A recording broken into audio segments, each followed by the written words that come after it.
Very, very welcome, everyone.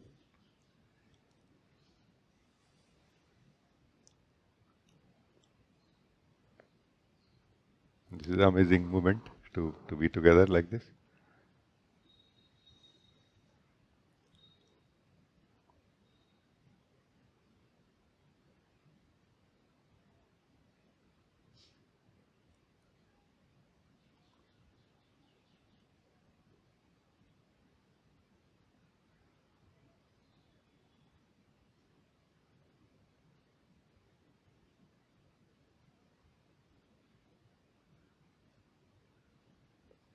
In a moment like this, when we are in this quietness, in this peacefulness, in this joyfulness, and in this divine love, no, together in this moment,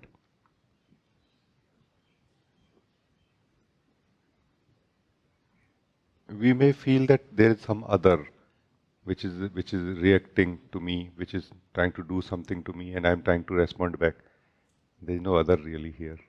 There is only truth, which is not a person, which is everything without being anything particularly, which is everyone without being anyone particularly, and which is also the source of this manifestation in which we all are separate from each other in a way. There is only truth here, and our state of energies which are just reacting to it in a way, including creating the feelings that there is somebody else, or thought that there is somebody else.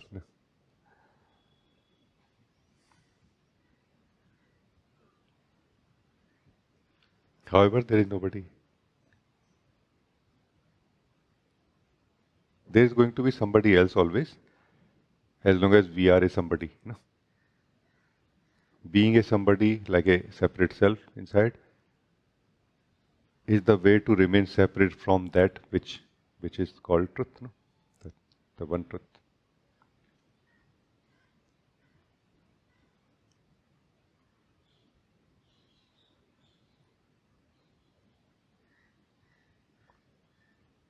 And if we can understand these things more simply, in the simplicity, like in a relaxed manner, we can allow them to be understood by us or accepted by us in the mind, then we can better understand them and we can be better prepared also, in a way, I feel.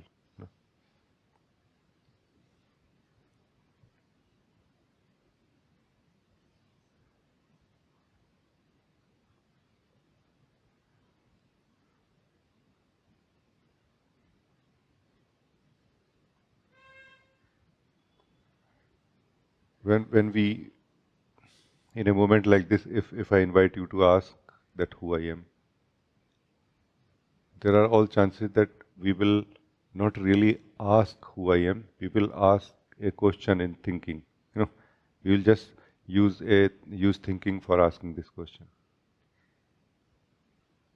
No, the the being who will do anything in response to this invitation, this being should ask who I am, without using any thought, feeling, or any other ability which is not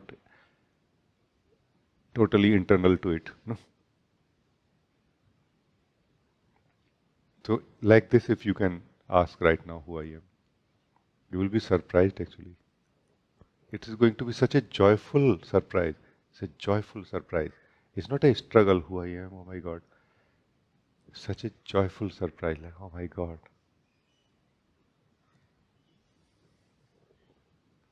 What is revealed here is not who I am.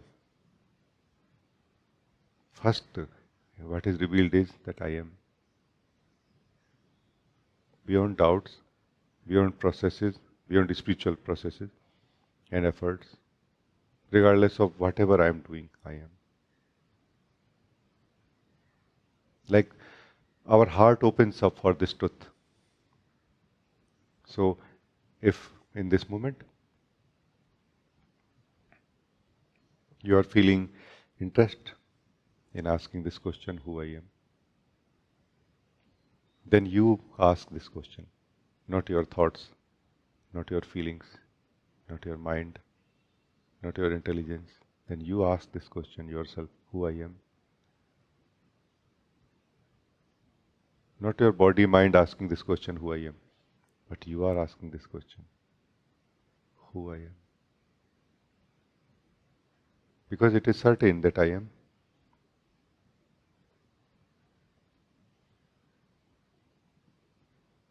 It's a joyful discovery.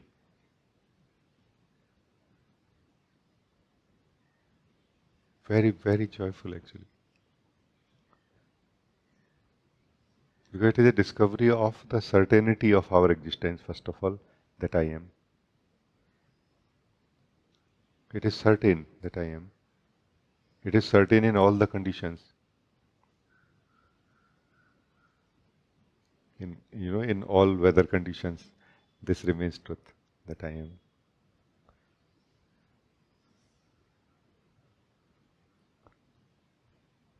But who I am?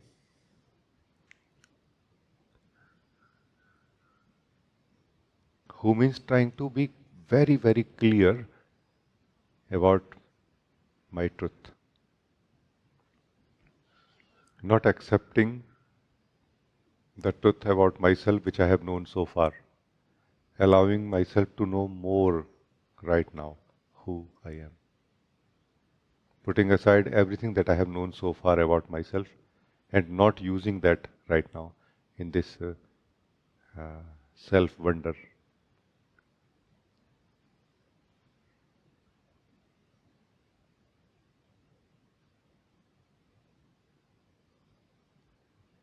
Who I am, who is present here, who is joyfully saying that I am.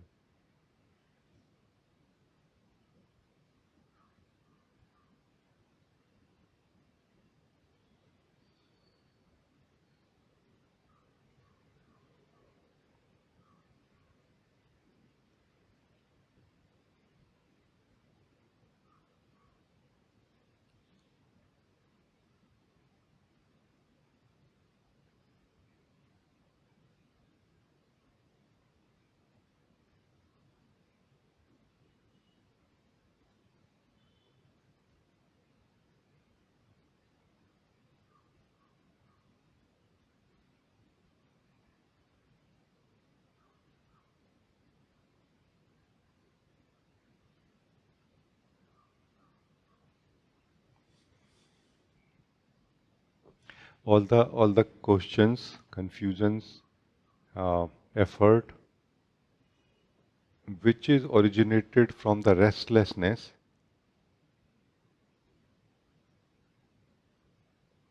of the being, they fall away here. They are not present here anymore. Because the being is experiencing joyfulness, blissfulness, peacefulness, rest, and the truth of itself. Here only a sense of wonder remains, self-wonder. Who I am actually, who is joyfully present, who exists joyfully, whose existence is certain.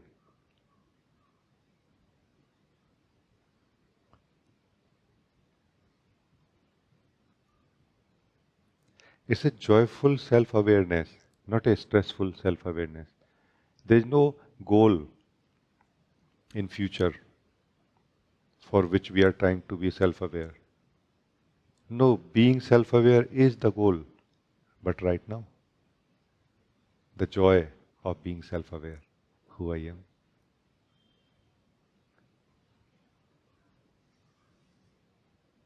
The answer of who I am is the more clearly being aware that I am. No, more clearly being aware that I am. Being self-aware that I am. So whenever you want to, bring more punch to your experience of yourself, joyfully you can ask, who I am, who exists joyfully here. And this will become more joyful, juicy, exciting experience while being self-aware. It is necessary for the time being because still the energies of the body mind, or you can say the way of ego, still has some things there to offer us, like attraction, like, oh, I have something better than this. So to make it more beautiful, you know, like parallelly, comparably beautiful, or even more beautiful than that, it is possible. Then mind has nothing, ego has nothing to offer to us. Meaning in the sense that we will know this clearly, that anything offered by mind is useless. In this moment, in this state of being where we are, everything that is essential, everything that we desire for fundamentally, everything that we long for, is found right here.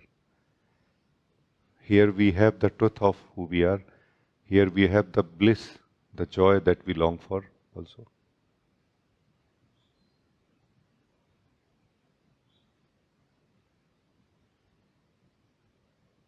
It's just that we don't have that habitual way of being. Here we don't have that restlessness and the activity that comes out of that restlessness of the being. It's too inactive in a way for that model. But actually it is so much more alive than that. Like, can you live right now the aliveness without being active, because we are used to of living aliveness by movement only. By when we are doing something, then only we feel alive. But can you allow yourself to feel alive, much more aliveness, but without moving? This is what it means to live the being that we are. Being is that aliveness without moving. No, you know that aliveness without moving.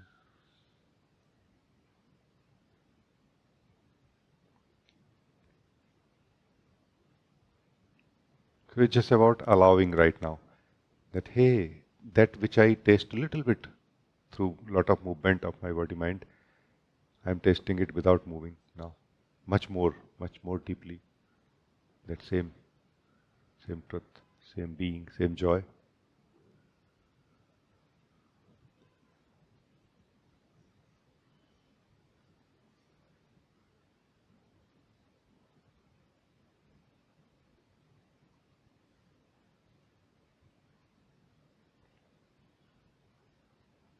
It's nice, no?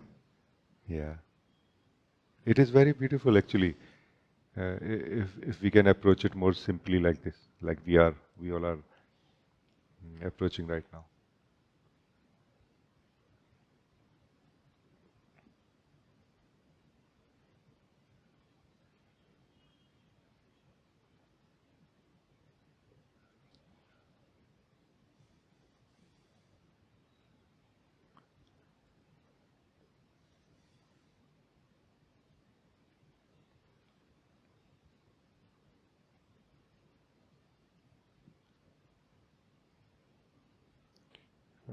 I am body, I am this form, I am that form, I have this quality, I am that quality, All those statements are as if we are saying that I have, I am a jewelry, I am this jewelry, I am that jewelry, When we say I am, we are saying I am gold. Heavy jewelry made of, you know. Do you see the difference? So right now we are at this I am gold, and everything is made of myself. Whenever we say anything else than I am, we are saying that now we are now extending that. We have made something out of this I am, which could be I am a thinker, I am a seer, I am an experiencer, I am body, meaning I am seen or I am experienced.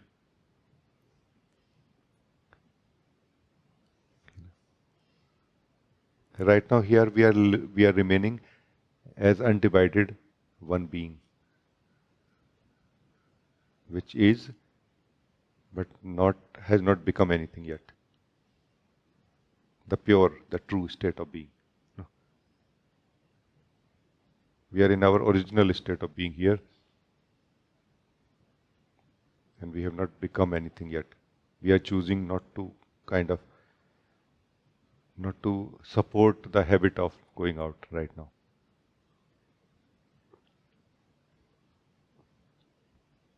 I just want to ask you here also, if somebody maybe need this kind of sharing, that it can help you, that is there any relevance of thoughts inside you if you don't become the thinker of them? You remain as I am right now.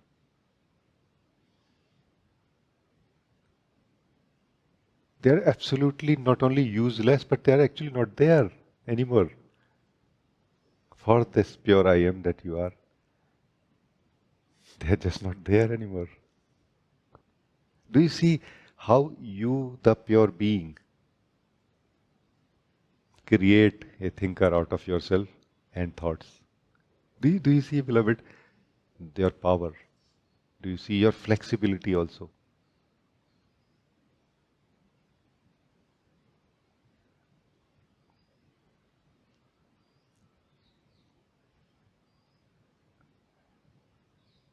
If you don't become a seer, is there any relevance of what is being seen by you right now? Or is there anything to be seen also? The last question. This is my last question. Is there anything to be seen anywhere if you are not the seer?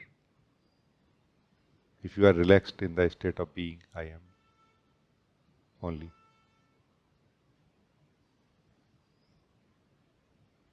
This relaxed state of being, without holding on to the declaration that I am a seer or I am something or someone who is aware, this is what is self-aware being that you are. This is what is our natural state of being, which is self-aware. It is that it is called this. This is called the awareness, the pure awareness, which is aware of itself. But we are knowing it as being. Hey, I am. Yeah, yeah. You are that awareness, beloved. You are this pure awareness which is aware of itself. But we call it I am.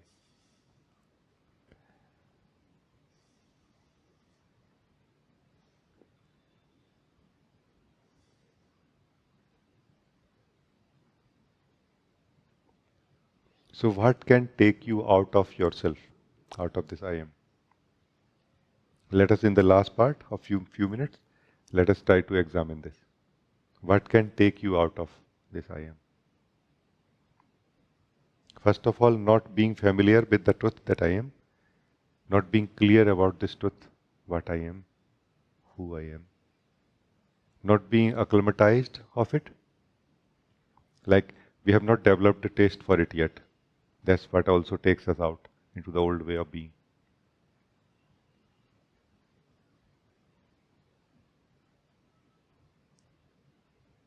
And plus the very strong habit.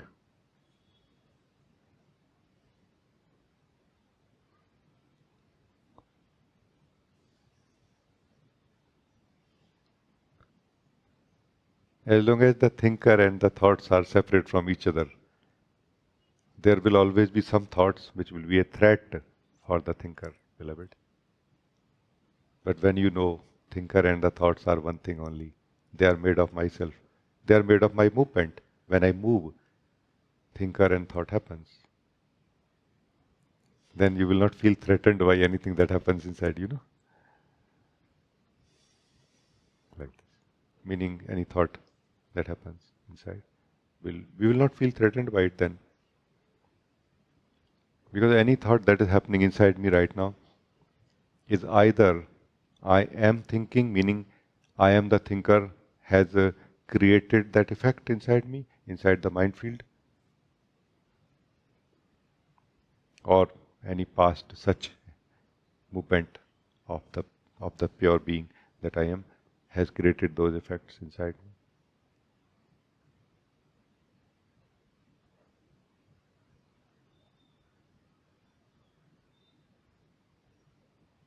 What to do about those past effects, past thoughts?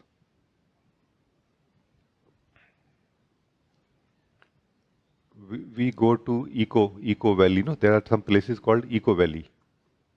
We have gone there. We shout some word and that reflects back, like it keep echoing. Like what we do about that? Like, my God, I'm going now, I'm leaving, and it is still echoing. Like it will be there, like people will hear it and look like, do we do like this? No, we know it's just going to disappear by itself. No. In the same way, all the thoughts from the past will just disappear by themselves. They do, by the way. But why they don't disappear from us?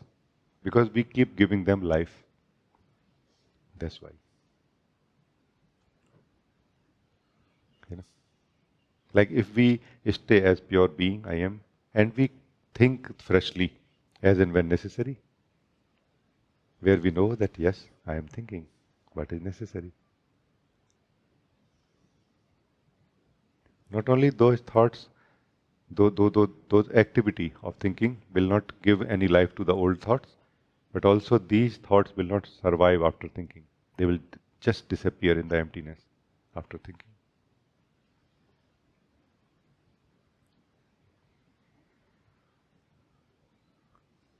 So you, right now, I invite, beloved, I invite you to choose to live as yourself, regardless of whatever is happening inside me.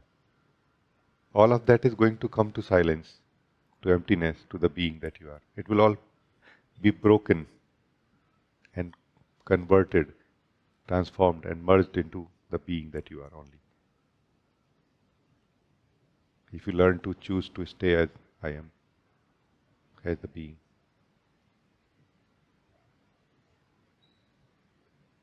This is the way of the being, to finish everything in the mind, body, and all that which is egoic.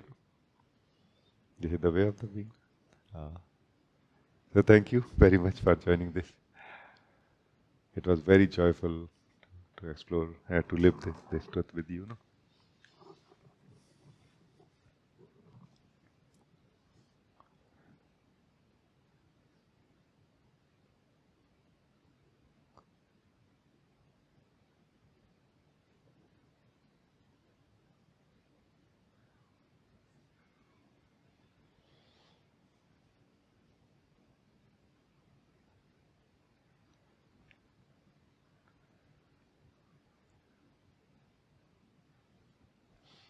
As I always say, that after finishing, after completing the guiding, it will be very useful to notice now what happens. Because that is going to give us a clue, two-directional clue. One, in the direction of remaining as ourselves, as the pure being, that how we can remain or how we miss, how we get out of it. And also how we get into, how we get out of ourselves and how we get into ego. It is going to give us two-directional clue, key here. So let us remain alert right now.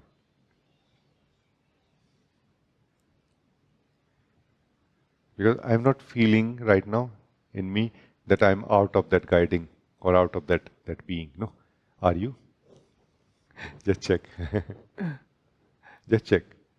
It's a very important looking right now.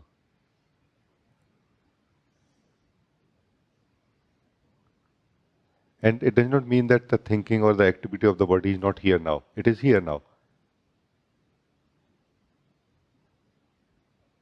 But has it caused forgetting ourselves? If yes, let us see how exactly I have forgotten myself. How exactly is the important part.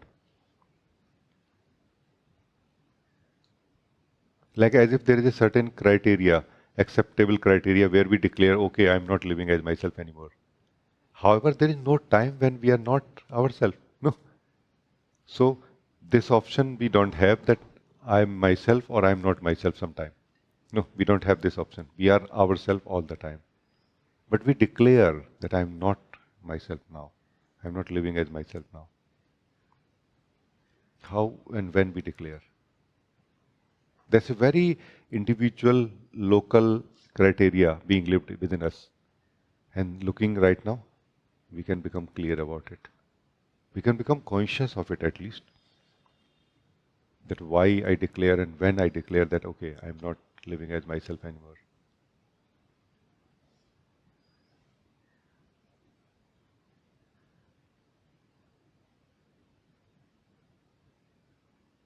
That's why I always say that after the guiding, it's kind of useful to spend just a few minutes more to kind of. It's like remaining vigilant, not being in the guiding, but remaining vigilant. Like something between the our usual state of individual and the true state of being, something in between.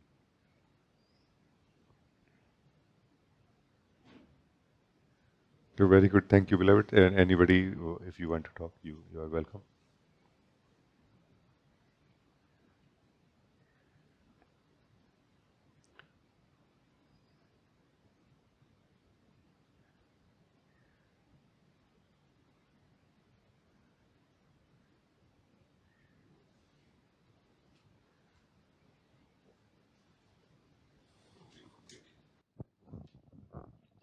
Thank you, Ji, for this opportunity to come in person also. It really means a lot. It really gives this alive feeling, which is not an emotion or something. So I'm really enjoying that. And also connected to what you've been speaking about just now, I'm what one can label as a challenging situation, and I'm enjoying this remembrance of coming to the self a lot. And because it's so challenging, I'm have the opportunity to remember a lot, and it's really joyful. I've not experienced. I mean, it's not even it's just a joyousness. So thank you, Ji. I want to ask you something here because it is a little confusing report for some people. Meaning like it may be called even sometime misguiding little bit. Not that intentionally you are misguiding anybody, but people might feel misguided in a way that, oh, I'm not feeling that all the time joy. No. I feel that when you are saying joyful while using declaring that life is challenging for me, what you are saying is that life being challenging is all right for me as long as I'm able to live as myself, which is my joy. Is it correct or not? Yes, Ji. Yes. Because this is where the confusion happens that when your joy is to live as yourself, even if life is challenging, you are saying that even if life is very challenging, which means that you are going to go through during these times discomforts, emotional, physical, maybe mental, but you are not finding them as something bad. You are saying that that is somehow a very beautiful contrast for me to remember that this is the time to stay as myself now. And that is my joy, and that's why I'm always joyful, isn't it? So this is a little confusing thing for many people. That, oh, Anna, you are saying that it is all joyful for me, but hey, this is not joyful for me. I feel discomfort, I feel confusion. Everybody feels something or the other. What is joy actually in life? This is a very important question sometime to be asked. What is joy means what do I want? And if I'm getting that, that is joy, no? Because for some people, for example, challenge itself is joy actually. You know, like if there is no challenge, it is so boring, like so dead. Life is so dead. If there is, like, it is not challenging me to the deepest level, no, like physical, mental, like everywhere. It's just you, like life is so boring. It may feel like this to somebody, even. So, their joy is being challenged. Is their joy. Your joy is that even when I'm being challenged, I'm able to stay and live as myself. This is my joy.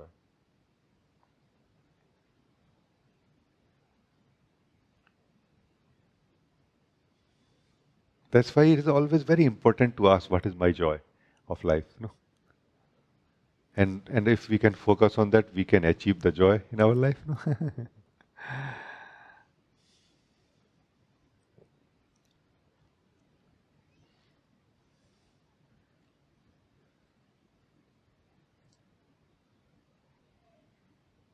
Because for some people, it is possible that I know clearly this.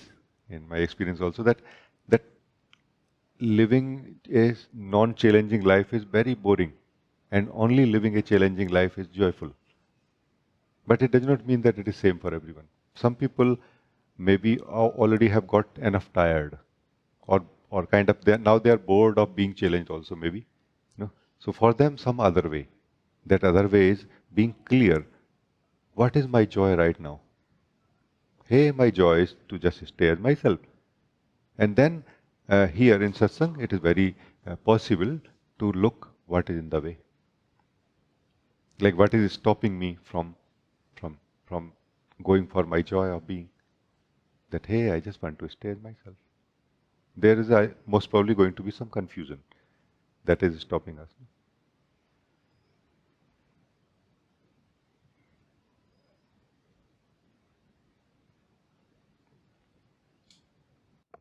Yeah, I'm feeling so happy that nothing is stopping me. When I find what is stopping me, what is coming between me and joy, there's nothing. Oh, so that's very. I feel one way of defining it could be that now when you are crystal clear that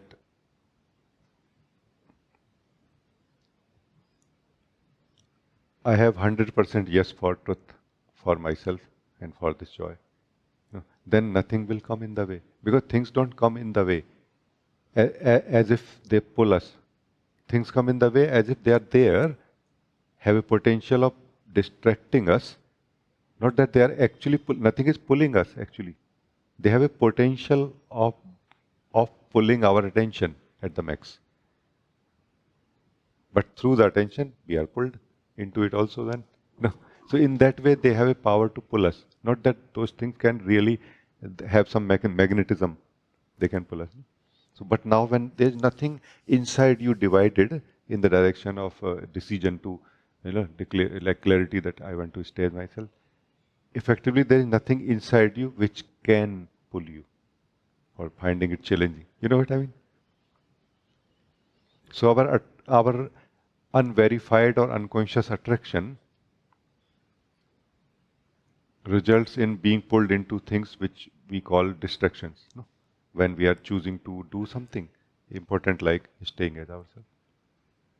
But now there is nothing mixed now, in this clarity, in this decision.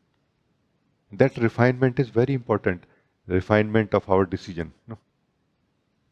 That I want to stay as myself, but this is my joy. What is my joy of life? No? It's very important.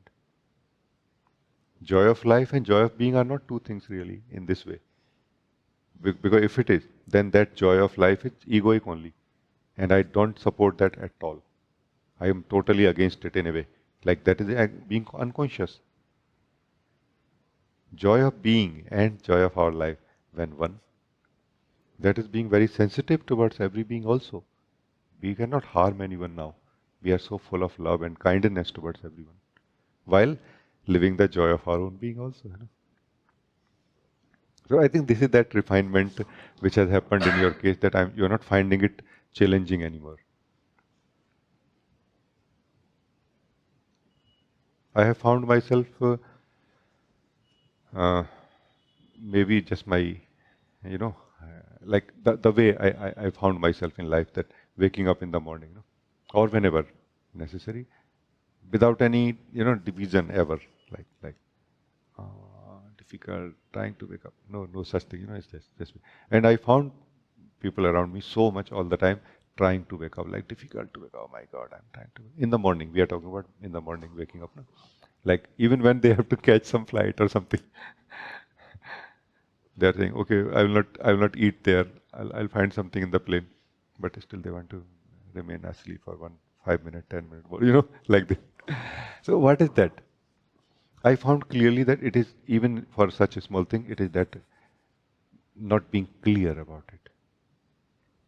What is not being clear about it is, what I found is that material where ego lives. That unconscious material where ego lives. What is ego? Exactly this is what is ego, not being anywhere on any of the yes or no. Uncertainty is ego. Unclarity, not being clear, that is ego. The being that you are is certain, clear about your existence always. Yes, I am. No, no, I'm not sure if I am or not. Even to say that I am not sure, you have to be there. You know. Thank you. I think it kind of makes certain things clear. That's why I'm spending time with you also in this way, that it makes certain things clear to us.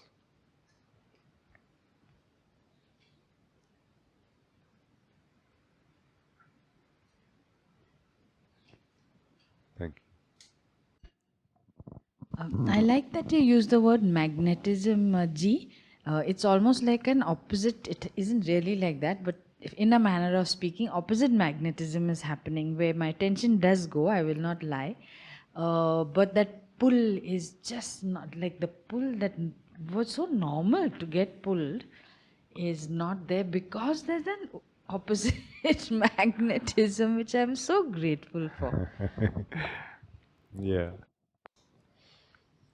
I remember a long time back, one of my friends said to me that like he used to discuss with me certain things, uh, like up to the degree where something will become clear to him, like this. He said that I want to ask you something, that I have a certain situation in my life where I go to a restaurant and this is the best restaurant in town. I like in the area. I like to go there. I like to meet friends. Now I'm not friend with certain friends anymore, but they are still friend with me. I don't want them to come on my table. I don't want to say no to them also. Like it's a very strange situation, like because they are not like my enemies. It's just that I don't like to spend time. I have outgrown in a way in my being what to do. Or no, he asked that what you would do if you were in this situation. I said I would just become clear that I don't want to be with them anymore. I would not say a single word to them. And they will just simply stop coming to me. And it has happened before also in my life. And he tried and he said, yes, it works. This is the power of clarity. Clarity. Be in the being, clarity manifests as our vibration of presence, and also it does not invite the wrong life anymore. That will not fit with us. It invites the very right life, which would fit with our clarity and of decision. Like initially for one or two times, like out of habit, those friends came, but afterward they could see that there is no life, there is no connection, there is no juice being given to them, and they kind of did not come after that. No fight happened, no struggle happened. So this was also a taste of that clarity.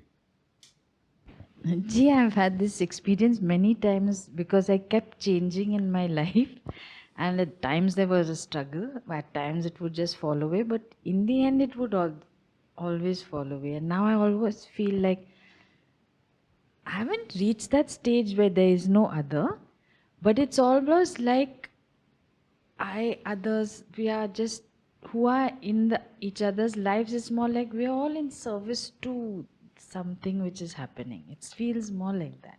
Yes, yes. And it is true actually. This is the greatness of this one truth, that while it is serving itself, the holistic harmony and wholeness, it is also serving individually, at the same time.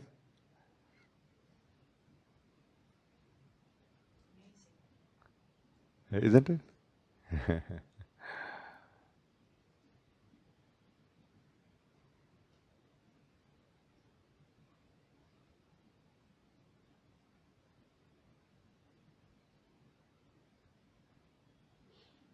Thank you. Very, very good.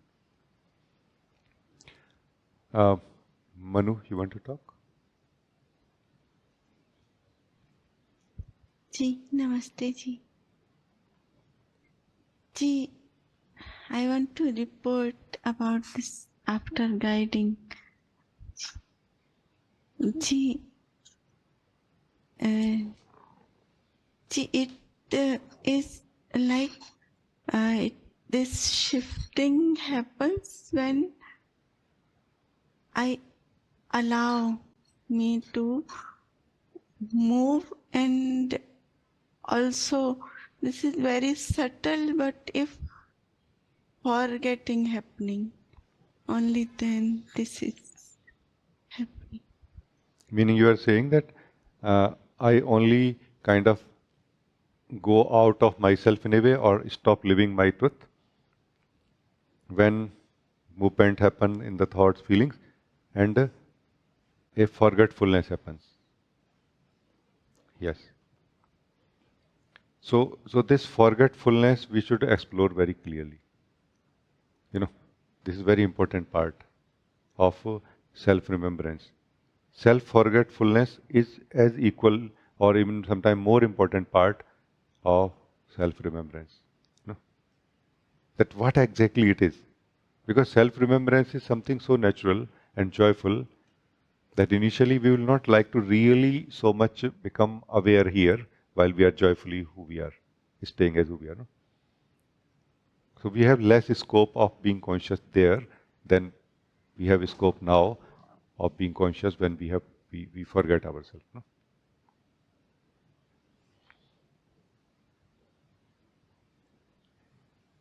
So Manu, I will just share something and you tell me, is it like this or you correct also that your report your like give me your feedback that no it is not like this or yes it is like this.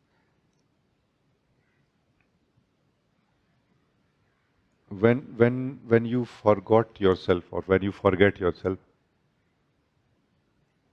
do you only forget yourself and you are able to remember everything as it is? Meaning you are just not living the truth of yourself while you are living the truth of everything. Is it like this?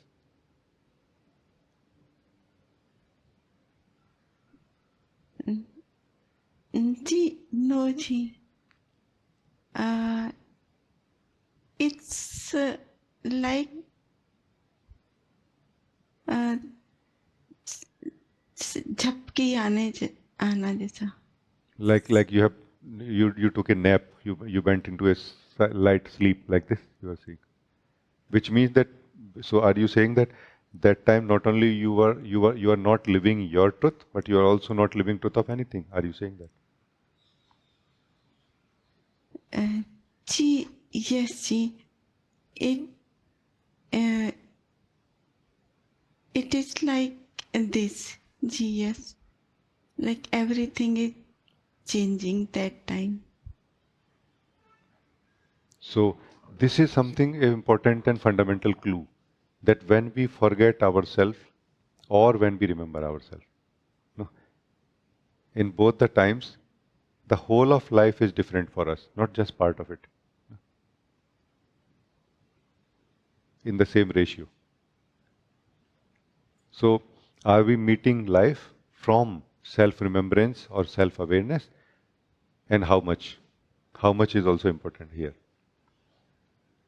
Or are we meeting life from, let's say, less self-remembrance or less self-awareness? And accordingly, we we will meet life like we will meet the less truer version of life also. Is it true or no? Ji, yes, ji. Meaning, what, please listen again before saying yes. That what I'm saying is that when I'm able to live the truth of myself consciously, I'm able to live the truth of body also in the same ratio, in the same proportion. And when I'm not able to live the truth of myself, and I'm not aware of the truth of myself, I'm also not aware of the truth of body even in the same proportion. Then I'm living an idea of my body when I'm living the idea of who I am. So it is not just connected to not knowing who I am. It is also not knowing anything truly as it is, or not living anything truly as it is. It's a much bigger thing than just okay, let me know who I am, while everything will remain same anyway. No, yes or no?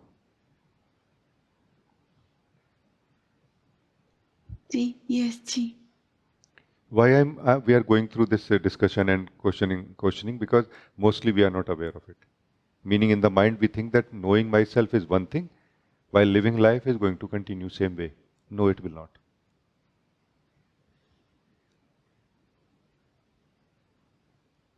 We actually know truth of everything, actually, once we start knowing the truth of ourselves, like freshly, no? But now that you are already somewhere in between, that you have started noticing that, no, the truth of everything changes actually when I forget myself. And when I remember myself, everything start revealing its truth in a way in front of me, to me, no? Yes? Ji, yes, ji. So we can say, I feel we can say now that when we accept ourselves anything other than who we are, when we accept ourselves as an idea or that we have about ourselves, that forgetfulness, not living ourselves, somehow uh, is reflected on everything that we see, perceive, and or experience. That get mixed up with everything that we perceive now. You know, and that is from where you can say that duality is born, which is not in sync or in harmony with the non-dual nature of being, which means that life is one. It is kind of separation has happened now here. No? So the separation happens like this from the truth. The truth is dualistic and non-dual at the same time, like me and you are two and one at the same time, like right now. No? And somehow we become really two now in a way. Really two basically is not that you remain one with the truth and you just become separate from me. No, you become separate from truth also. Basically one thing only, that we become separate from truth anyway, when we are not living truth of who we are. No? Like we start living a version of truth in a way, which is very local to us only and which does not exist anywhere else.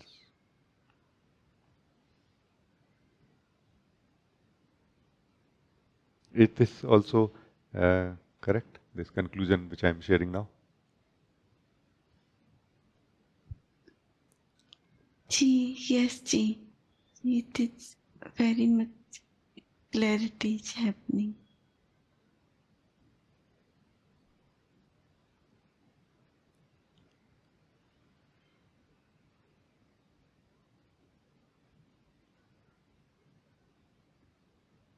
So I think it's very good exploration. Thank you.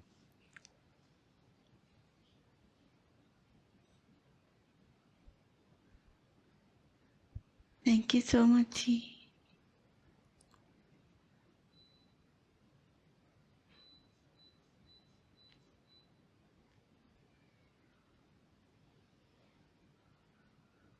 Uma, you want to talk? प्रणाम जी जी during guiding I noticed something inside, like I try to see something, so I want to see with you because I could not understand totally.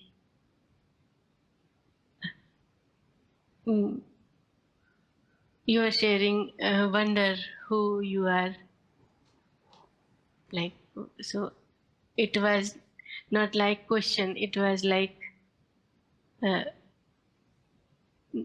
realization, not questioning, not query, but it was actually wonder. You say wonder, so it was complete, like, but when and then you said that, um, is there any thought or anything if you do not move?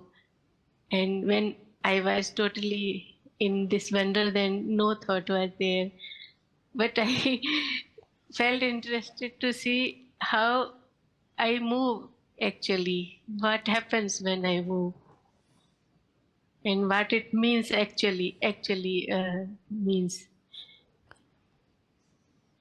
So I tried, but I could not understand how I move. What happens, this I could see, that I go to the, I live the everything, even my existence through mind. I live this. This happens when I move, but very subtle way I move. I could not notice what happened.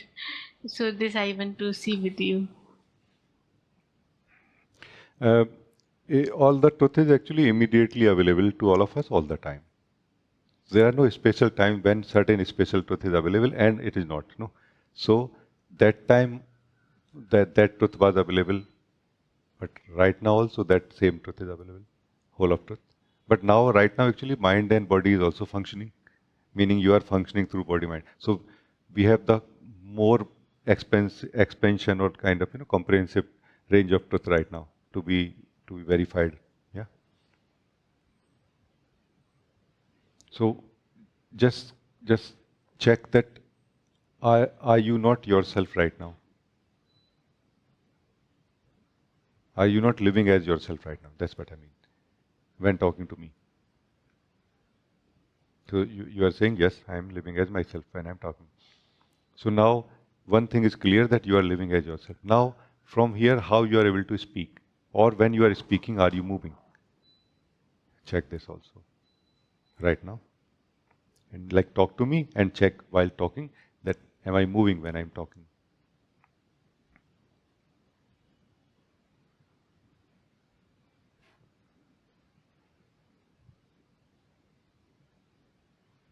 Ji, when I'm talking to you, then I feel I'm not moving. I am just using this ability. Yes. So this using this ability is the key for you to explore right now. You are not moving, you are staying as yourself, and there is a faculty being used by you, like a like some kind of connection is happening, like a bridge between you and the faculty of body mind. No? So check how you are using it right now. Again, speak and check how you are using the speaking aspect while you are not moving yourself.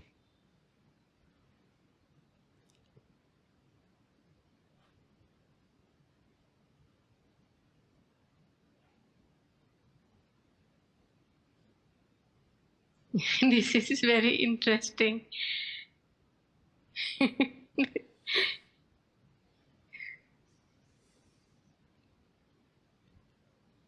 uh,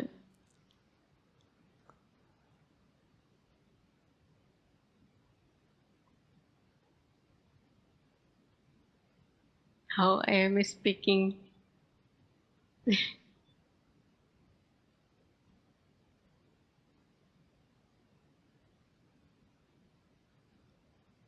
It's like I desire to communicate with you. Yes. And how, so now come to desire part. So how desire is functioning, how desire functions in you. Check that right now. Again, talk to me after evaluating and then use that opportunity to see that how desire functions.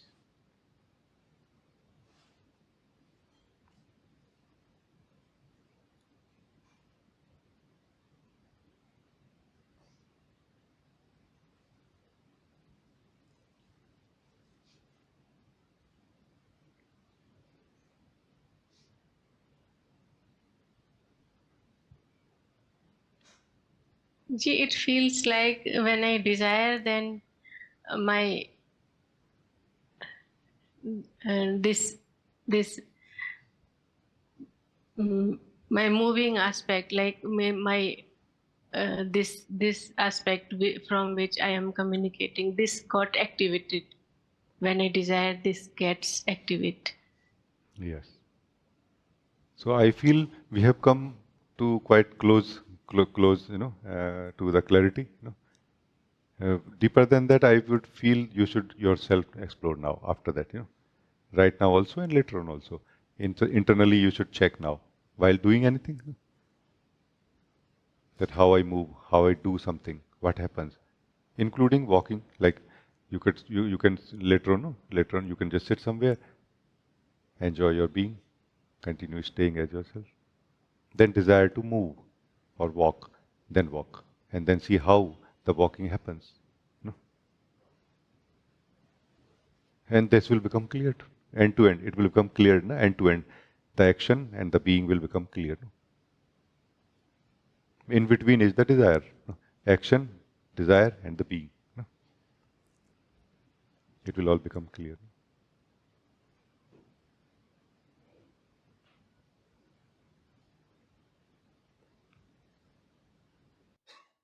I have just last thing to check with you, which is a beautiful thing.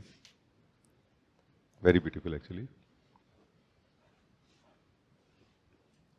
When you will be staying in your being, no?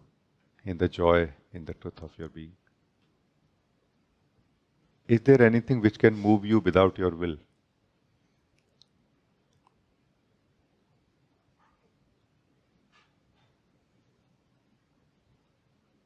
Is there anything which can move you without your will from the true place of being?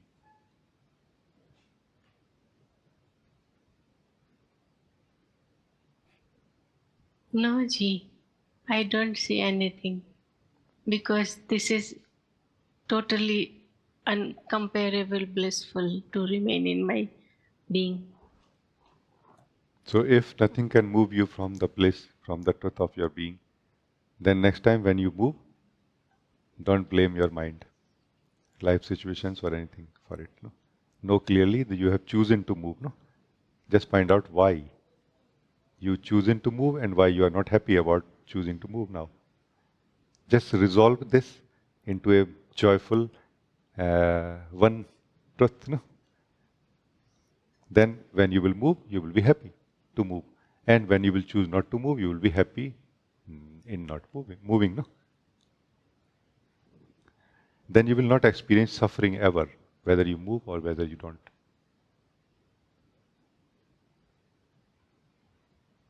Yeah?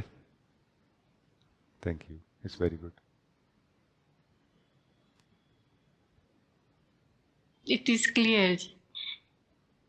Thank you. This is the way to gain, in a way, or regain mastery, on our existence in this body. Because only a master can be happy. A slave cannot be happy really. Because the very slavery, the very imprisonment is the cause of unhappiness. That something else will drive me. No?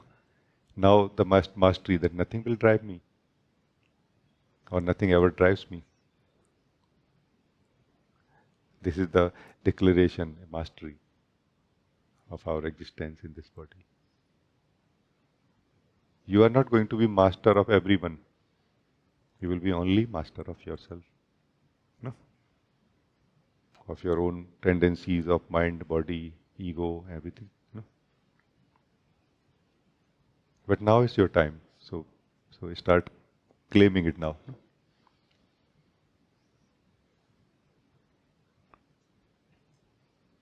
Don't be that ego which complains. Be that being which rejoices, lives in bliss, no? And takes responsibility of everything.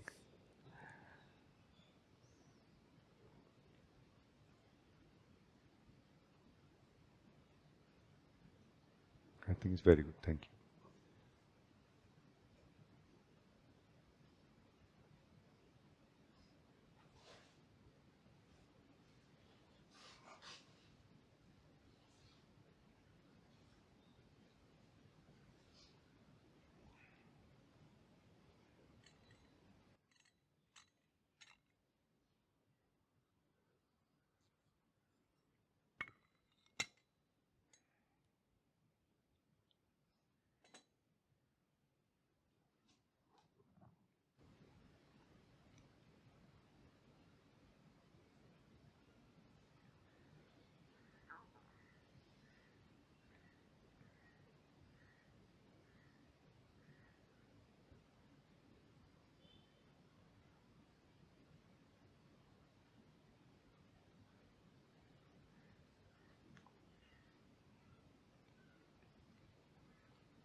Zoe, you want to talk? Namaste. Thank you for the guiding. I feel so much pure inside, very much connected with what you say, especially when you just share with Uma and then mastery of body, because the last time the spontaneous meeting, then you also share to taught me, to teach me that the mastery of body. Then I also keep practicing. Then now I feel inside is so much in harmony. And as you just said, take the responsibility. The Then I feel, last part I did not hear well. yeah. And you, as what you said, that take the responsibility, like in every move. Then I feel that now inside is also very much flexible. I don't blame myself that as I do this, do that, not just harmony, just feel very nice. I feel we can look at it like this also, that the body mind is the horse, we are the rider. A good rider does not really curse the horse or condemn the horse or fight with the horse, argue with the horse also. No, it doesn't. No. It nourishes, supports, helps the horse to remain healthy, happy, joyful, and also a good connection with the horse. No.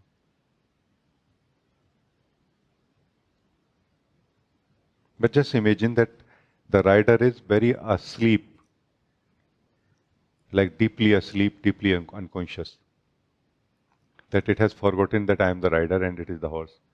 Then whatever the horse will say, it will do. No? Horse will say, I need grass, even if it just had grass. I need water, even if it had water just now. No?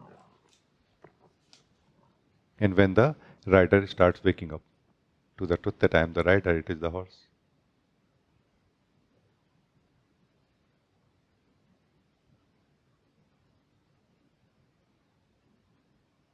You can be a very awake rider, even if with a very weak, old, not so capable horse. No?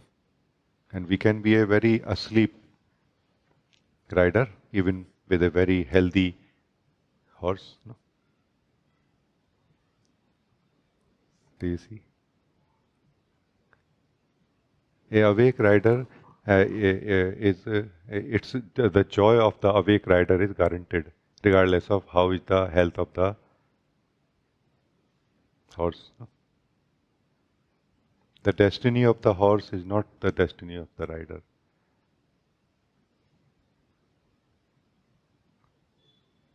No. The joy of the rider is in the hands of rider only. Because rider is something separate from the horse also. Horse has no life in one sense, meaning the real horse in the nature they have, but this horse of body mind does not have any life separate from the rider. But the rider has separate existence, reality and joy, from the rider, the body mind, from the horse, the body mind. So these things when become clear, we can use the body mind very well, while knowing that body mind being a horse, meaning being a natural thing, has certain things like tendencies, certain things, like this. We went to one time, somewhere in Vrindavan, I think. There, I think father showed us, or we saw some guy had, like they put something on the eyes of the horse, no, for the horse cart. No? So this guy had put a green film on that and those glasses for the horse, because it is a very dry summer, no? So all the grass is very grey and dry, but through the green film it looks green and the horse is eating very nicely. Like they were able to fool the horse through the film. But I don't think for a long time, because horse can feel that what is happening, that I'm eating the green grass and in my mouth it comes out to be dry. Even the horse has this much consciousness, like all. They have clarity. So I think it's just about being clear. When the rider will impose its own nature onto the body-mind will suffer, will not be able to live its nature, will not be healthy. No. Or when the rider will accept the nature of body-mind as its own nature, thus rider will suffer.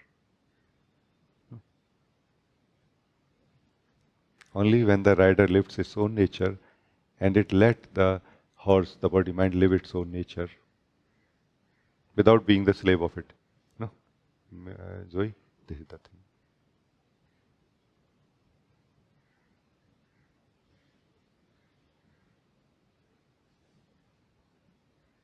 Thank you, beloved. Very nice talking to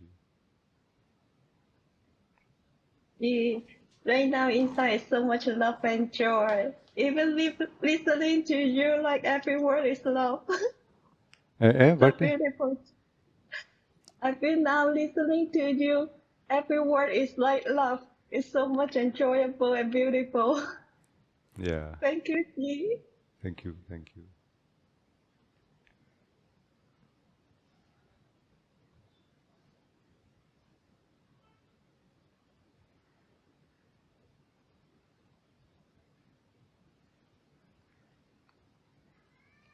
Love is that material. Love is that medium through which we are connected to the body-mind, or we can be happy in the body-mind also.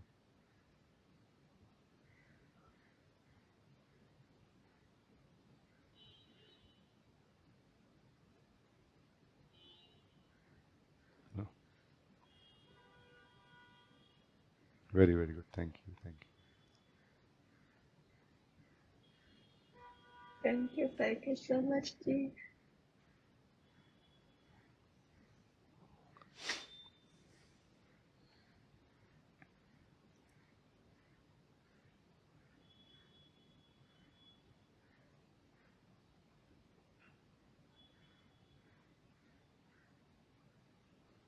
you. Mila, you want to talk?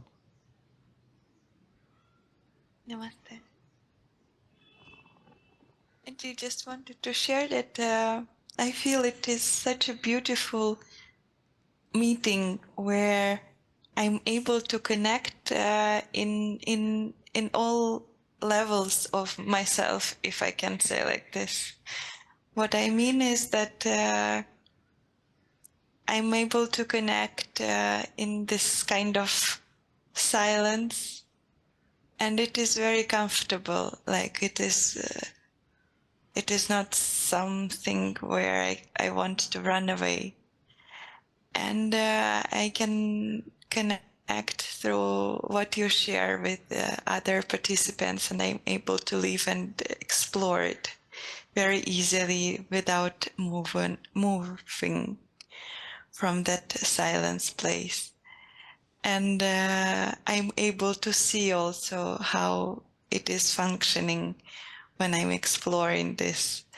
And I don't know, everything in such a harmony as I'm a part of the, how to say, orchestra, where everybody are playing their own music, and it is a perfect sound.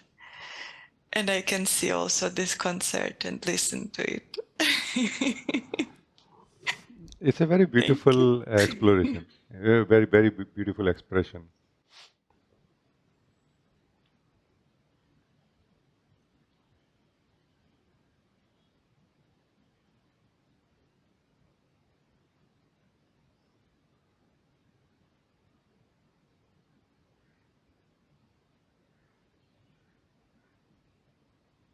Because as an individual form, we all are part of this beautiful harmony orchestra.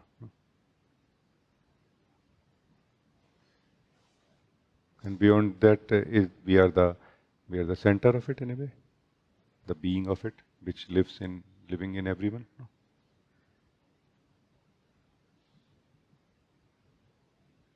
That's why we are a mix of non-dual and dualistic reality. No? That's why it's very confusing if we try to understand it. But it is so simple if we live it as it is. It is not hidden from anyone if we allow it to be lived as it is. And it is not visible at all if we try to look at it through the mind.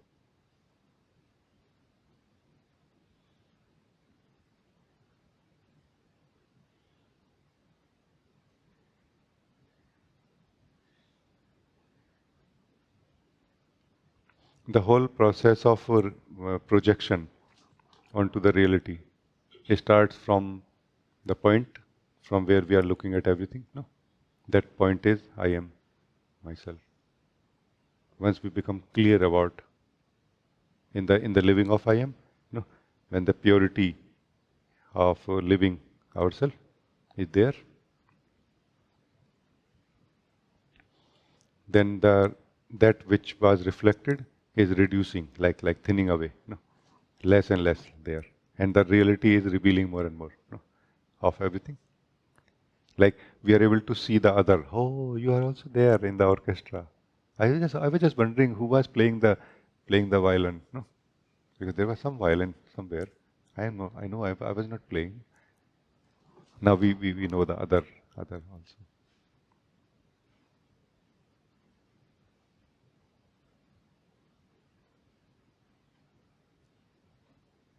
And it's a very beautiful discovery now, not a threatening one. Oh my God, you are also there. Oh, I did not think, not like this.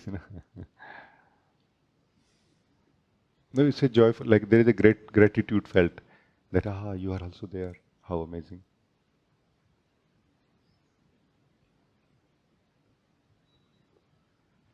I feel very beautiful in your company, in company of all of you, because I see you are there, meaning you are also there. In you, as you also, the being of life is knowing, as it is knowing in me as me. Huh? You see?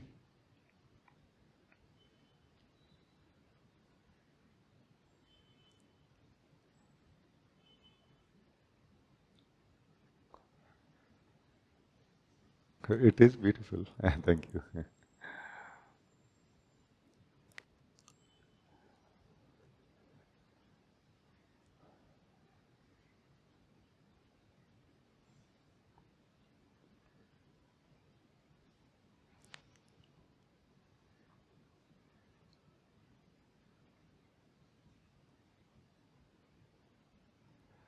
I cannot, I'm not giving advice to anyone, but I can share my experience that the more purely, we are able to live our own truth, the more joy somehow comes in our life while living everything else as it is, as it was before also. Like without changing it from the past version where we were suffering from it, we start not suffering from it. And if we still continue living the purity of our own being while living the life, the things, the people as they were before, we somehow start enjoying being with them, in them. I'm just sharing my experience. Everyone will take the call that what to do, not to do, no?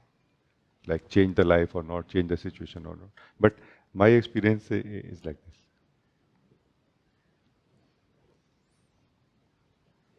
this. That somehow my experience of life originates from my self-knowing and self-experiencing. And my experience of life is joyful when my self-knowing and self-living is joyful. Like myself, experiencing is joyful. And then from here, when the life is being lived, it is a very colorful life. It includes all the variety of experiences, good and bad, like, nice and not nice, painful and joyful both. But somehow they all are in a way colored in a way by this colorless joyfulness of being. Like my sadness is also much more alive and beautiful now than my happiness used to be in the past. You know? Do you follow what I'm saying? And I like it actually. I'm again sharing just my experience. I would never choose that version anymore over this version where I am now.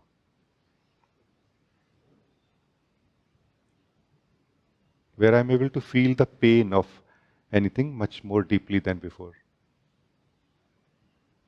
And yet there is no one suffering here.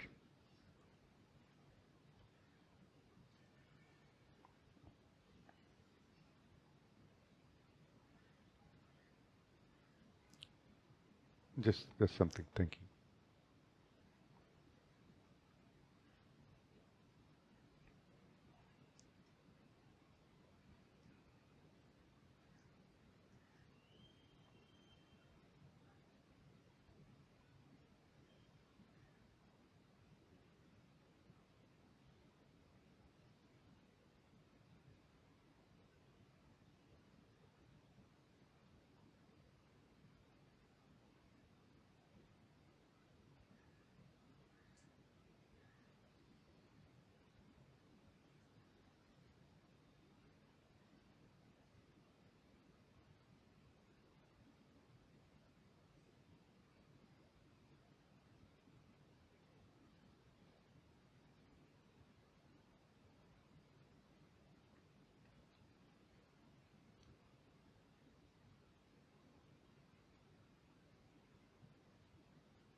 Nobody is talking right now, so let us again remind ourselves about the simple truth that I am,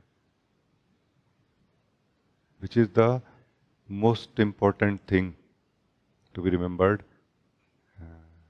you know, in comparison to anything else, including the activities of life and relations and everything.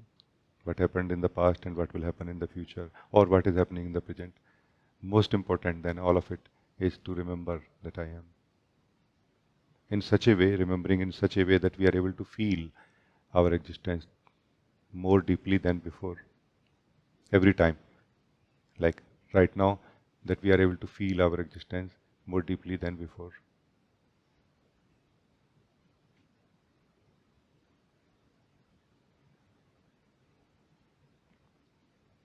It's not a guiding, I'm just sharing.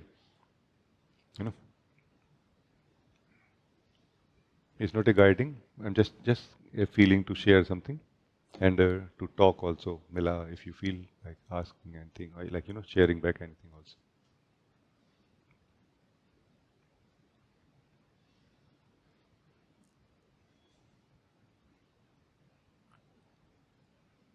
Gee, I don't know how it's possible, but it feels that silence becoming even more beautiful.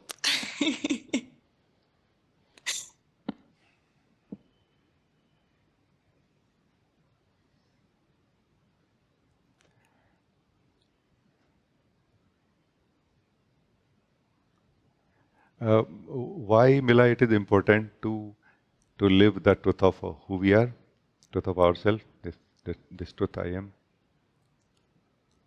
Because by living the truth, our own truth, we start waking up. By start waking up, we start knowing what is my truth. And we find that my truth is silence. I am a silent being. I am, but not active, not talking. I am just silence. I am silence itself.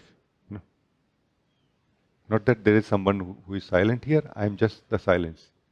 That's what it means, silent being. I am being a being which is silent.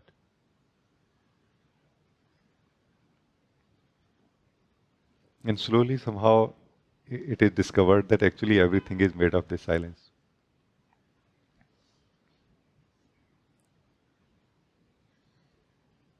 Everything is made of this silence. Then the conflicts, confusions, are not there any. Struggle is not there anymore in life. Meaning it is different. It is there, but kind of joyful or like this.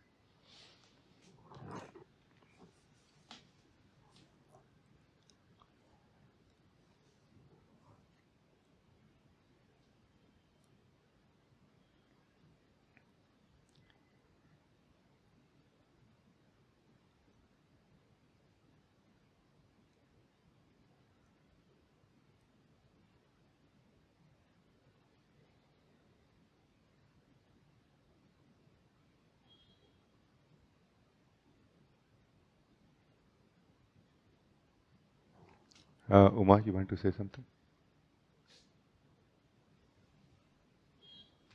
Gee, can I ask to explore something different from this current sharing? It is Yeah, sure.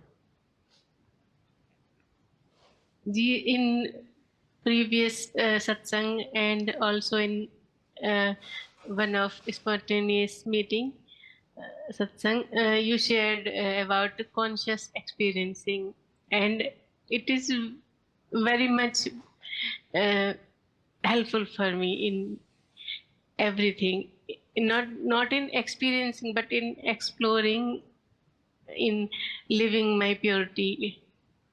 And right now you invited us to live this I am in purity, and so I could connect this conscious experiencing is also in the direction. And you share also sometimes that complete truth is right now. You are and everything also. So please share more about this to so that it can be more clear, it can be more light can be more on it.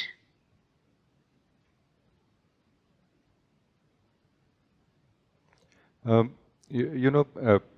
this point when we are living ourselves, our truth, I am,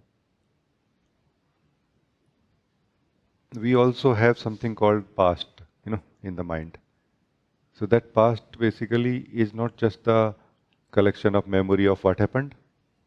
It is also kind of a interpretation of it and the conclusions drawn out of it also, which are taken by us as real also. So they have affected our wisdom also in a way. Our decision making power also have been affected by it in a way, influenced by it in a way also. So all that is there still. By recognizing and living I am, we have started being free. Not that we have actually become free completely, no. But now we can start becoming free more and more now. Meaning, somehow, the same things which we lived in the way of the ego, we can start living them as ourselves now. No?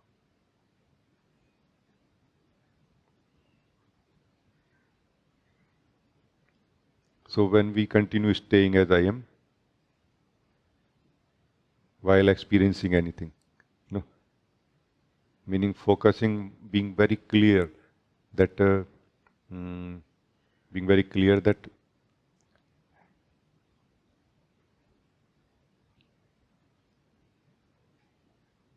truth that I am is primary, and the fact that I am a experiencer or I am experiencing is secondary. This is going to kind of, what we know as rewire our mind again in a way. So the conscious experiencing will rewire our mind, our energies and everything. which basically means that it is going to like take out, a little bit of that energy or that memory or that thing in the mind, from the mind, and is going to kind of refresh it and wash it or clean it or transform it in a way. It's a way of the being to transform its energies, from the past. The memory still will be there, but that emotional credibility or emotional experiencing connected to it is transformed into something else now. And that's why once we have transformed that block of energy, let's say, in that we lived as ego, into living as I am, we are not able to feel that anymore, which we felt when that happened. Like it's not possible to feel it that way anymore. Even if it happened very clearly and like this.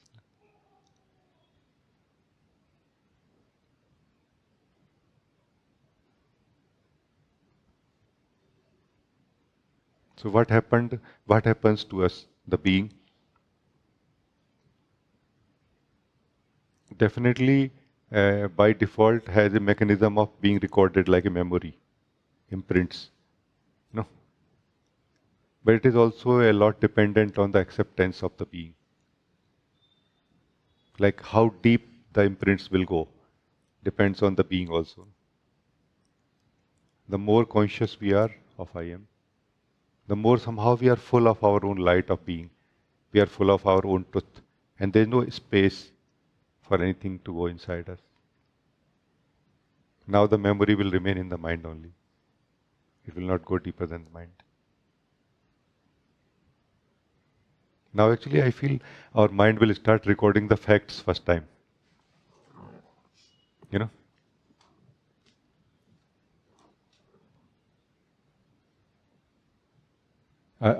If I remember correctly, Nisargadatta Maharaj has said like this, that before we become aware of who we are, all of our memory is false. He says like this.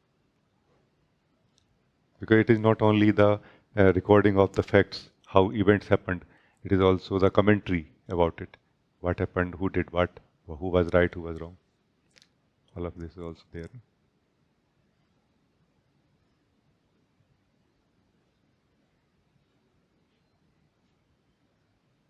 Now, actually mind will start properly recording neutrally, without taking side. It will also record now when I was wrong. No? Because in our story, we are the hero, no? This time, no. This time, no. This time, our eyes are eyes of truth and neutrality. Like Mila was saying, we are like part of an orchestra, where we see others also playing and contributing beautifully. And it is a joy to have them in our life in a way, or to have them in life as such, not in our life maybe. No?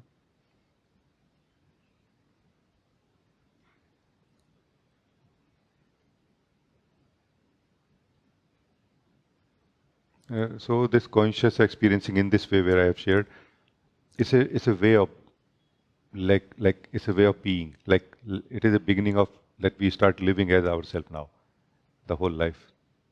Not only just recognizing, not only just living ourselves, but now living life also as ourselves. No, this is what is in this conscious experiencing.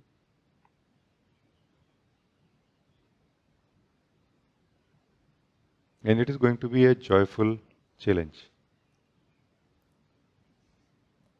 As if everything has to be reinvented or, like this. Not reinvented, but everything has to be refreshed in one sense. Like very simply, let's say you were half awake, half asleep in the same house. And you did everything. You walked, you cooked, you ate, and then you are fully awake now in the same house. Now you're doing the same things. Will they be same? Not really. You will be so full of wonder all the time. Like, oh, my memory says that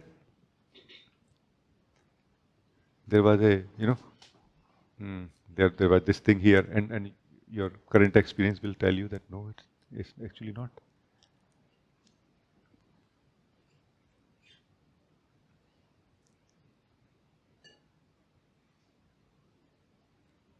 So, like this, a correction takes place very joyfully. Thank you.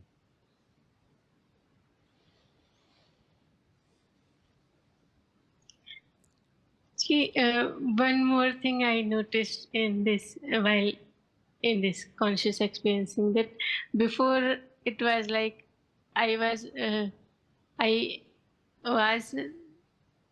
desire something from experiencing. Now I am not desiring anything from experiencing. So experiencing is getting free from my influence. Yes, true. It is very, very true. Actually, very good outlook. Like clear seeing that. Before, as if we had something lacking inside us, like something like there was some kind of, in Hindi we call it like a gaddha tha, like there was some empty space inside us, and we were trying to fill it by experiencing. No?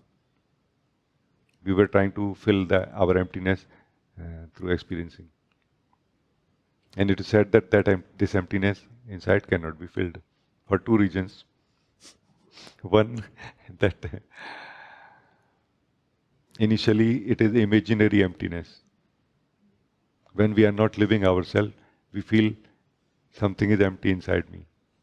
And we try to fill that sense of emptiness through experiencing. No?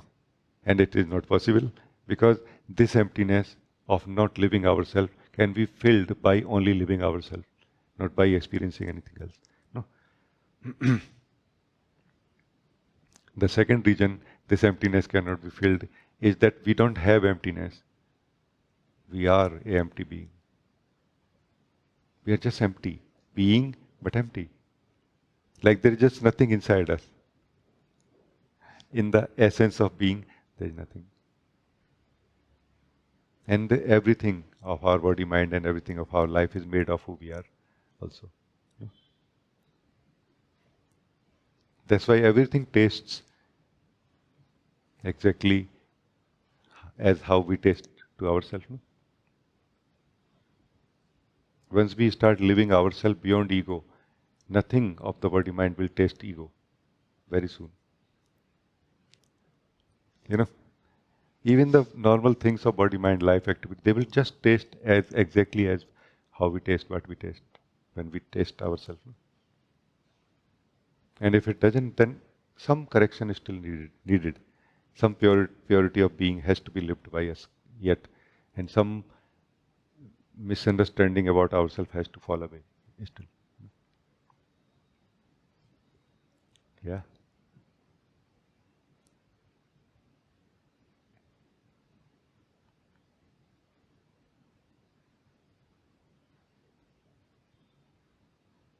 So I think it's good. Thank you.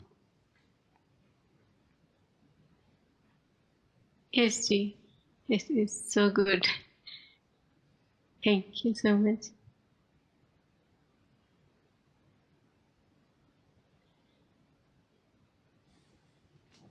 Ojas, you want to talk? Namaste, Rajee. Namaste.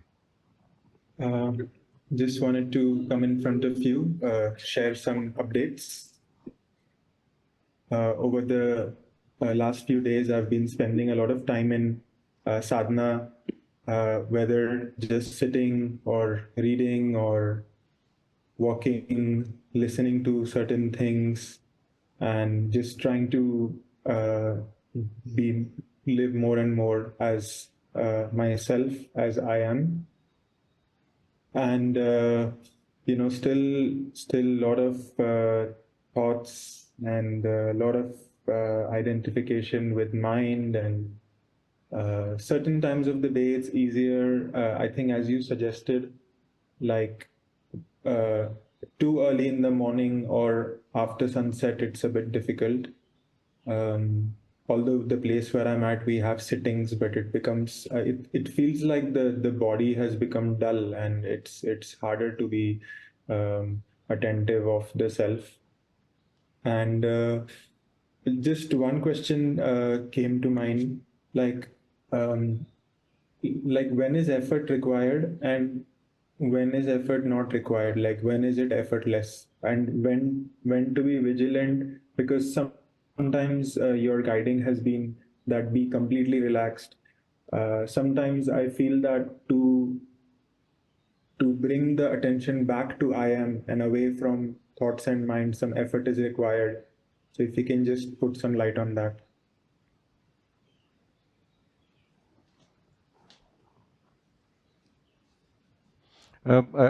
Whenever I have said relax, I mean that relax from the effort of being someone else than you yourself.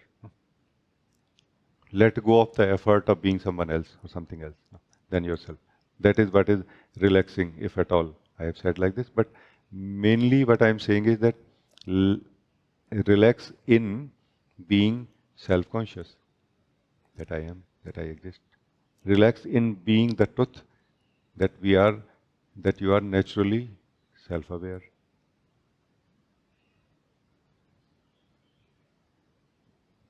We think that meditation, just sitting, relaxing into non-doing, is like letting go of all the effort and then I will not be able to be aware of myself. No, actually, that is where we become aware of ourselves without effort also. Or we become aware that I am aware without effort. You know, for the first time at the conscious mind level, where we find ourselves to be a doer of everything, who is making effort, there it becomes clear to us, the doer, that without doing anything, I am self-aware. So this relax is that environment where the truth is revealed, that I am self-aware. I am aware that I am without effort. So then why I am making effort? Or is my effort helping me in being self-aware? You know, that clarity in relaxation or in meditation also happens. So relax word I will not use so much. Core meditation, yes. Core meditation is not relaxing really.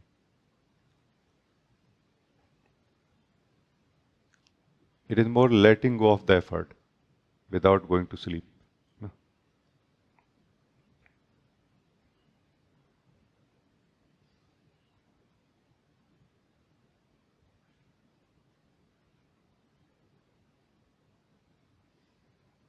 Does thinking require effort? Because for me, the thinking comes so naturally, and before I realize, like I'm sitting in core meditation, and then suddenly I realize it's been 3 to 5 minutes that I have been just lost in thought, and then so any advice about how to rest in the as the self more often than being lost in thought? One thing that I feel has helped or will help is self-remembrance, but in a more realistic sense, not in the sense of so much connecting it to experiencing or the flavor of our being, but more to the very act of reminding ourselves that I am. The more often we can do like this in the whole day, the more somehow it is going to break our identification with the flow of thoughts, and we will find ourselves not flowing unconsciously with them. And during this time, our attention will come to ourselves when we are like when you are already prepared. Your mind is prepared now that yes, it is true that I am. So then, the deep, it will be more deeply experienced. It will be experienced by you more deeply that yeah, when I'm not flowing with the thoughts habitually, hey, it's much more clear to me that I am. And this more clear to me that I am is like a ground where we have already started withdrawing ourselves from the habit of flowing with the thoughts.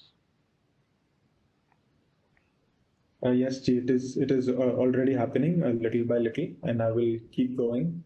At times, I have noticed that I'm talking to someone or I'm acting in a certain way, and able to also feel myself during that time. It's like the words are coming out, the action is happening, but that's just happening automatically, whilst the attention is on the self only.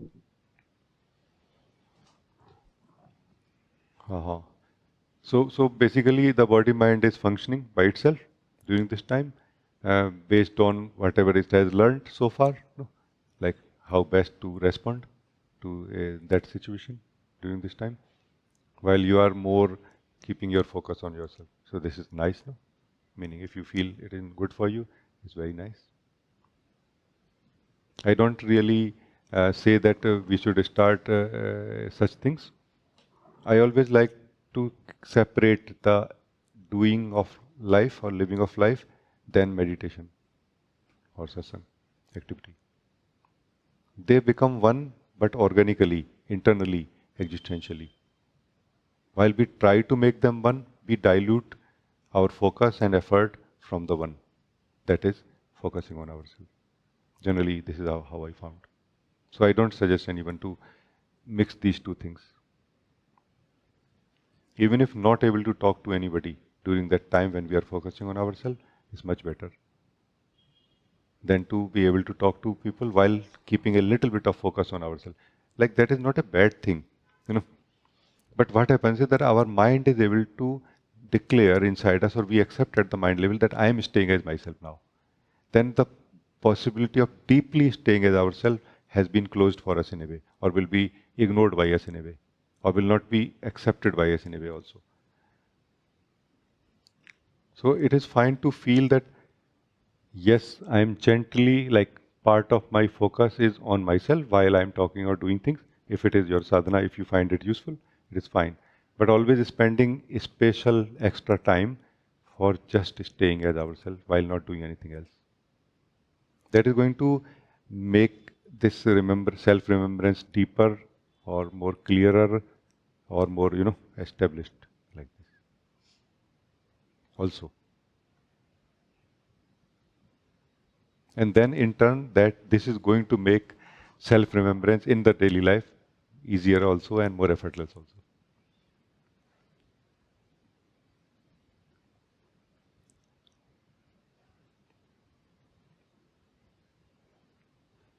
Okay, ji, understood. Thank you so much. I will keep going. Yeah. Thank you.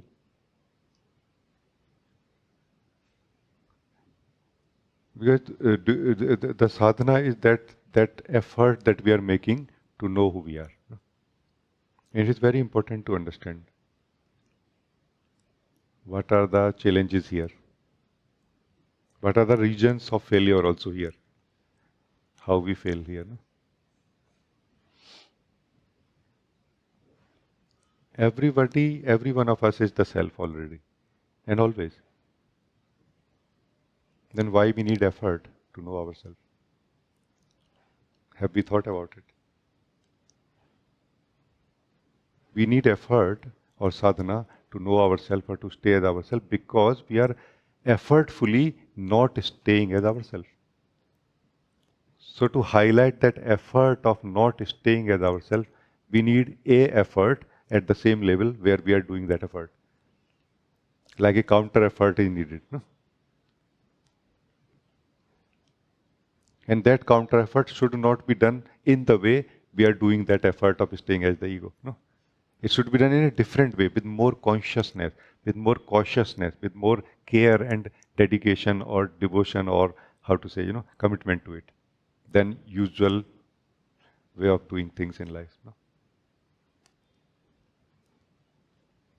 Once that is highlighted, we will stop making effort to live as something other than ourselves. Then we will live as ourselves without effort. No? We are ourselves without effort right now, every one of us. And we can live as ourselves without effort if we clearly see the effort that we are making to not live as ourselves. And then that effort drops.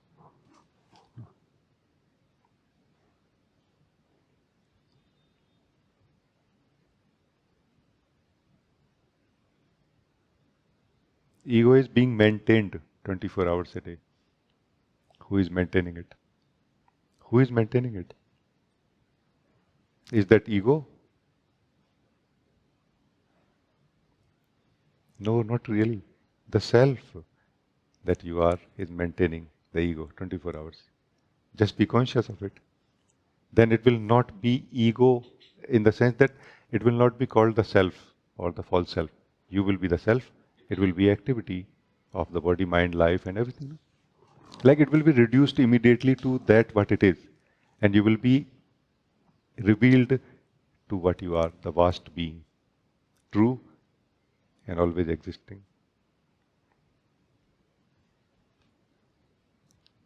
So these are some things that came. Thank you.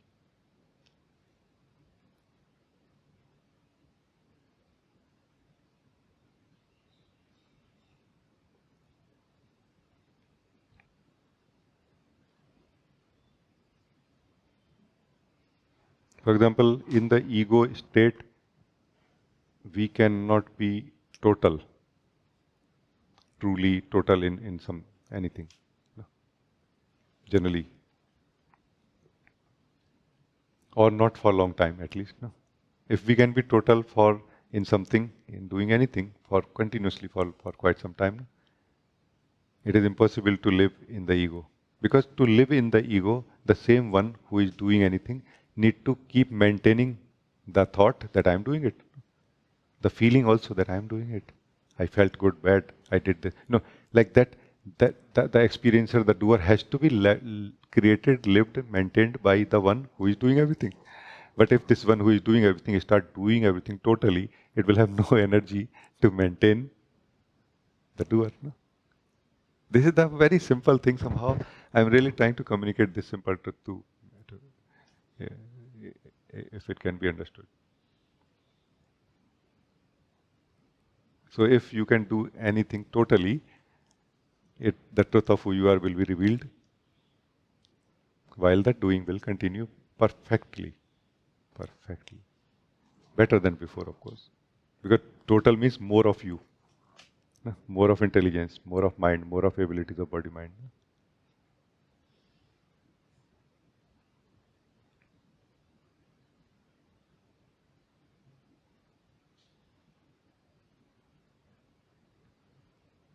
Just like that. Thank you.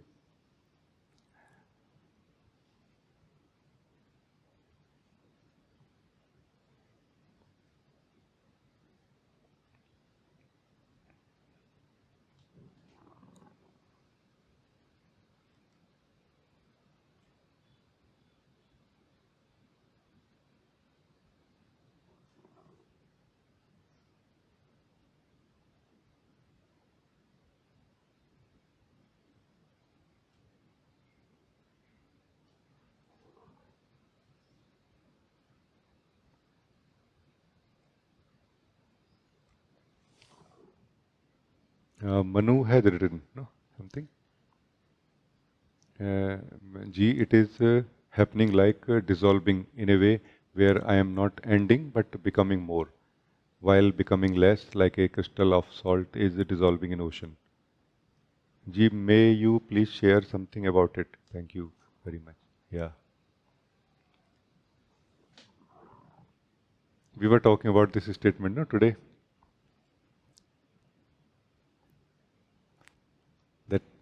That the less I am, the more I am.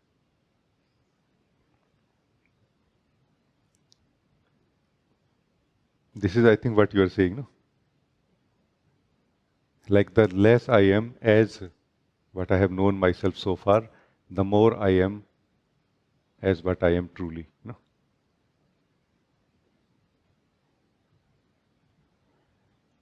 And this experience of dissolving, although very real, actually, is happening at the level of energies more in a way. Not that energies are melting, but our detachment from them is happening gradually, and we are kind of settling in ourselves in a way. Because there is no change happens in the self, Manu. The self who is waking up in you, as you, no actual change is happening in it. And yet it is experiencing that, dissolution is taking place.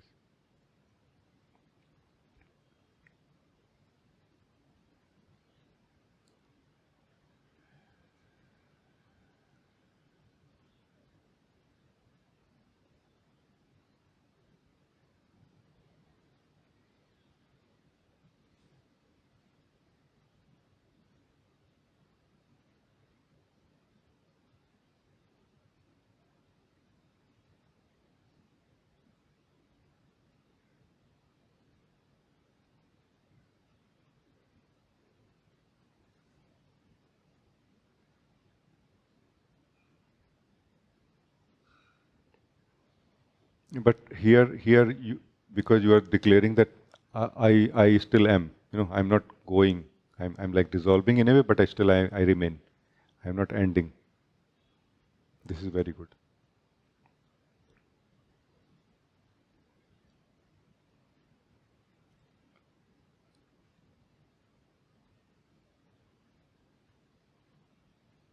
What we learn in this simple practice or understanding of I am is self-awareness. Like we learn that self-awareness is most important in all the conditions, in all the experiences, including the experience that I am dissolving.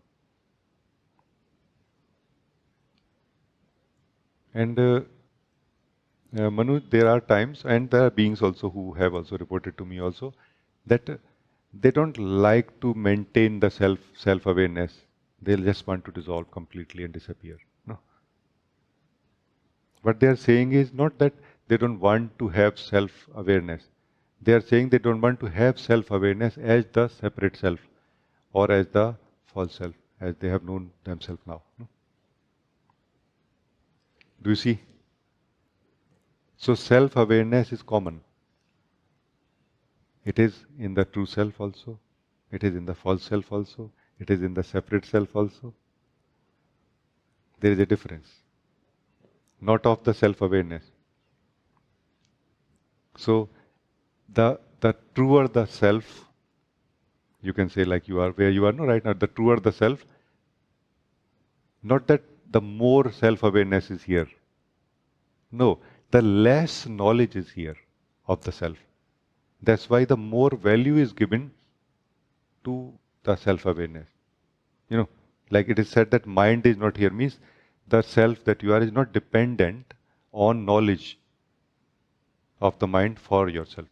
So now there is no other thing left to depend on, that is except that self-awareness. That's why you are knowing yourself more and more as something which is finishing and yet something which is remaining. This is how we are knowing the pure existence, our pure existence. Beyond definition, beyond understanding that we have known so far.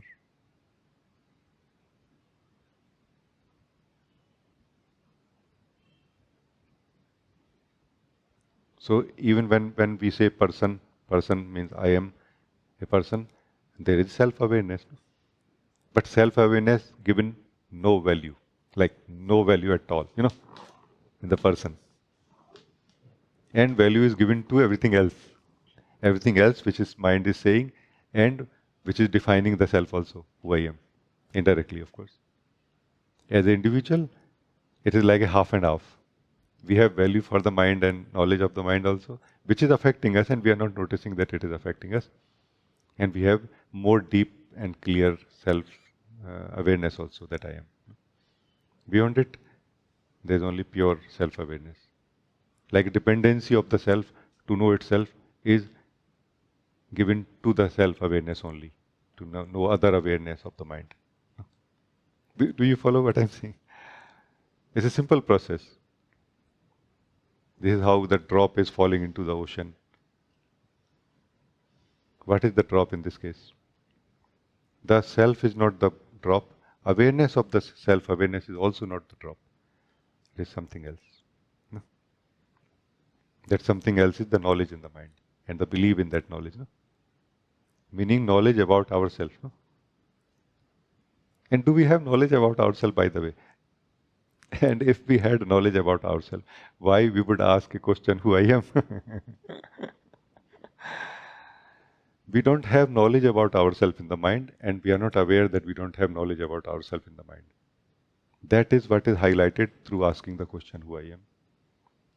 That, hey, I know about everything, but I never thought that I kind of don't know about myself. Or I never thought that who I am. Yeah, you follow what I'm saying, Manu? Thank you, thank you. Very good.